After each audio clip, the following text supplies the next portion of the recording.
তলাতে থাকি, আমি বুড়িমা, আমি তলায় থাকি।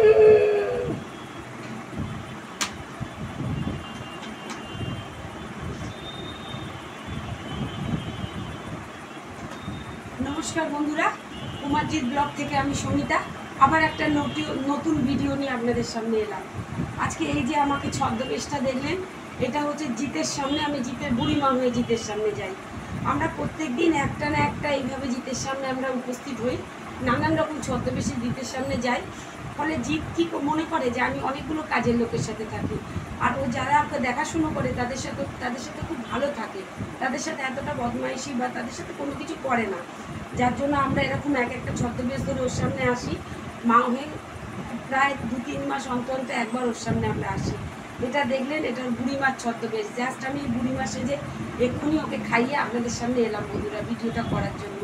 আর আমার ঘরে যেহেতু কেউ নেই, আমার ভিডিও করা হয় না।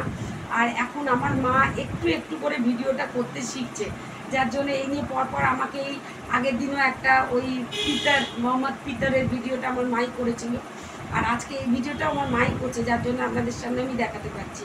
তা বন্ধুরা, আপনার কুমারজিৎ ব্লগে আসবেন। আপনাদের ভিডিও করে এটা দেখার উদ্দেশ্য একটাই, ও একটা স্পেশাল চাইল্ড যাকে আমরা এইভাবে রাখি, যে নিজে বুঝতেও পারে না যে তার মা আসছে বা দিদা আসছে, অন্য ছদ্মবেশে আসছে, কিন্তু হ্যাঁ তার সাথে একটা কাজেরও মানুষ তাকে রাখা আছে, যাতে সে অন্য বিকেলবেলায় আসে, তাকে নিয়ে যায়, তার সাথে কথা বলে, তাকে সন্ধ্যেবেলা পড়ার দিদিমণি আছে, গানের মাস্টারমশাই আছে, সবাই মাঝখানে আমরা যখন এইভাবে আসি ও তখন বুঝতে পারে না, ও ভাবে কি তাহলে ওই কাজের লোকদের মতোই আমরা হয়তো নতুন কেউ। ও আমাদের এই ছলাকলা বোঝার বাইরে, ও এইসব চিন্তাই করতে পারে না। তাও বন্ধুরা হয়তো কোনো কোনো সময় বলে, তোমার গলাটা না আমার মায়ের মতো লাগছে, বা আমার মাকে বললো তোমার গলাটা না আমার বৌমার মতো লাগছে, এইটুকু অনুমান করতে পারে, এর থেকে বেশি চালাকিও করতে পারে না।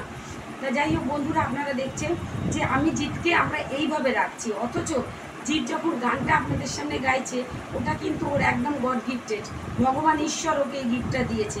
ও ছোট থেকে নিজে শুনে শুনে গানগুলো গায়, গিয়ে গিয়ে এখন আমি একটা মাস্টার, নিশ্চয়ই আপনারা দেখেছেন ওর আছে, তার সে দেখাশুনো করছে, আর আমি জিতের গানগুলো জিতকে দেওয়া শুরু করছি।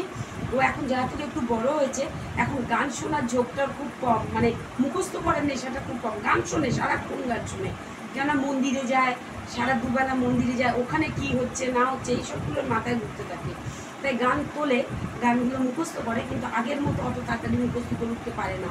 তাই তা হলো বন্ধুরা, ওর গানগুলো, ওর চেষ্টা, সম্পূর্ণ নিজের চেষ্টা, এটা আপনারা ওর পাশে থাকবেন, ওকে দেখবেন, ওকে একটু এগিয়ে নিয়ে যাবেন, ওর চ্যানেলটাকে আপনারা সাবস্ক্রাইব করবেন, ওর ভিডিওগুলো দয়া করে আপনারা একটু ভিউ করুন, শুনুন না ওর গানগুলো। ও তো একটা স্পেশাল চাইল্ড, ওর একটা 2 মিনিট 3 মিনিটের গান শুনতে আপনাদের কিসের অসুবিধা? আপনাদের গানটা শোনাতে ও যদি ভাইরাল হয়, ওর যদি ভালো হয়, একটা স্পেশাল চাইল্ড নিজের একটা জগৎ বানাতে পারে, তাতে কি বন্ধুরা আপনাদের খুব ক্ষতি হবে? আপনারা তো অনেক মানুষকে অনেক অনেক অনেক রকম দেখি ভাইরাল করে দিচ্ছেন, আর এরকম একটা স্পেশাল চাইল্ডকে আপনারা সবাই সামনে তুলে ধরতে পারছেন না, যে ছেলেটার জীবনে আপনাদের কাছে এটা আমার ছদ্মবেশ মনে হতে পারে, কিন্তু এটা আমার কাছে নিত্য নৈমিত্তিক দিনের কাজ। সুতরাং আপনারা বন্ধুরা জিতের সাথে থাকুন, জিতকে এইভাবে এগিয়ে নিয়ে যান, আর জিতকে আরও করে সাপোর্ট করেন, আর জিতের আরও যা আমরা জিতের সামনে আসি ছদ্মবেশে, সেগুলো আমি আবার ভিডিও করবো, যেহেতু আমার মা এখন ভিডিও করছে, যেটুকু পারছে করছে, আপনাদের সামনে আমি দেওয়ার চেষ্টা করছি, তা আপনাদের সামনে এগুলো আমি তুলে ধরবো। আপনারা দেখুন, জিতকে খুব খুব করে আশীর্বাদ করুন, যাতে ভবিষ্যতে আরও অনেক এগিয়ে যেতে পারে। নমস্কার বন্ধুরা।